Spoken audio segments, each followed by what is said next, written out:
একটা দলের মিড নাই, একটা দলের অ্যাটাকিং লাইন উইদাউট ভিনিসিয়াস কেউ ক্লিক করতেছে না।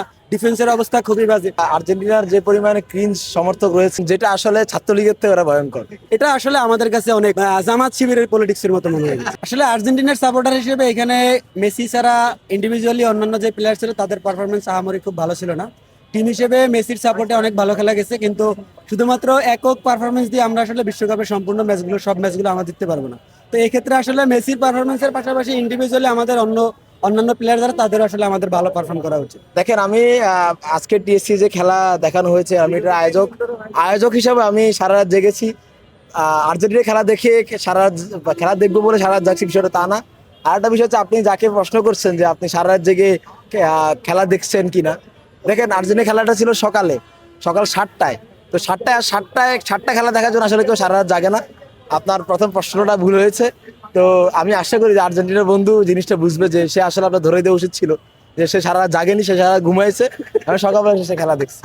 আচ্ছা, আপনার কাছে একটু জানতে চাই যে 2022 বিশ্বকাপটা আর্জেন্টিনা যেখানে শেষ করলো, সেখান থেকে 26টা শুরু হলো কিনা? শুধুমাত্র আর্জেন্টিনা না, গত বিশ্বকাপ 22 বিশ্বকাপ আর্জেন্টিনা এবং ফ্রান্স দুই ফাইনালিস্ট, তারা তাদের আমরা যেই তাদের থেকে আশা করি সেভাবেই দুইটা দলই ভালো পারফর্ম শুরু করছে। আর্জেন্টিনার যে স্কোয়াড ডেপথ, সেটার উপর আমাদের অগাধ বিশ্বাস আছে। এই প্লেয়ারগুলোই 22 বিশ্বকাপে ছিল। সো তাদের প্রত্যেকের ইন্ডিভিজুয়াল পারফরমেন্স সম্পর্কে আমার স্কালনির সবারই তাদের আইডিয়া আছে বা ধারণা আছে। আজকের হয় নাই, কিন্তু সামনের দিনে হয়তোবা হচ্ছে, যেদিন মেসি ক্লিক করবে না সেদিন অন্যান্য যে কেউ একজন দুজন বা তিনজন হইতে পারে, টিম ওয়াইজ সবাই ক্লিক করে ফেলবে।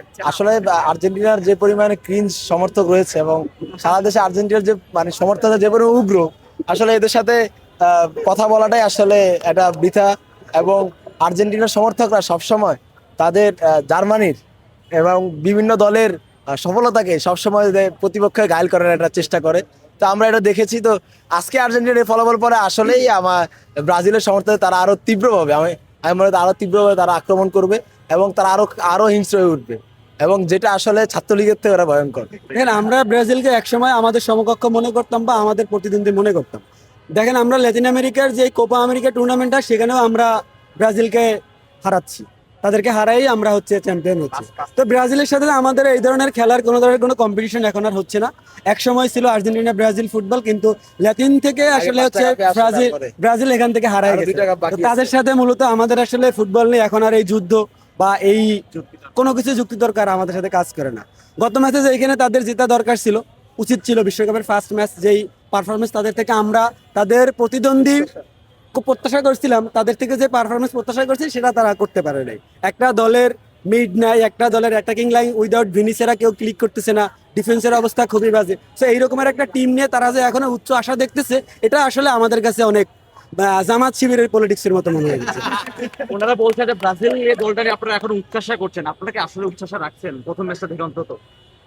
দেখেন, আমি তো আগেই বললাম যে প্রথম ম্যাচ দেখে আসলে পুরো বিশ্বকাপে একটি দল কেমন খেলবে এটা আসলে বলাটা খুবই মুশকিল। এবং আমি আশা করি ব্রাজিল দ্বিতীয় ম্যাচ থেকে তারা আবার ক্যামব্যাক করবে, এবং প্রথম ম্যাচ হচ্ছে তারা অনেক শক্তিশালী হয়ে তারা মাঠে খেলবে। আমি জানি না উনি আসলে কি দেখাচ্ছেন ফোনের মধ্যে, সম্ভবত 7 আপ দেখছে। আপনি 7 আপ কেন দেখাচ্ছেন? আমার 7 আপ অনেক প্রিয়, মানে আমি অলওয়েজ আর কি খাই। আর 7 আপ কেনার টাকা নাই, তার জন্য 7 আপ দেখা যাচ্ছে না। এজন্য মোবাইলে AI এর মাধ্যমে 7 আপ দেখাচ্ছে। তাদের জন্য আমরা 7 আপ খুঁজতেছি, বাট পাচ্ছি না, তাই আমরা দেখালাম। ভাই ওনার এটা আয়োজন করা উচিত ছিল, একটু বেভারেজ আয়োজন করা উচিত ছিল।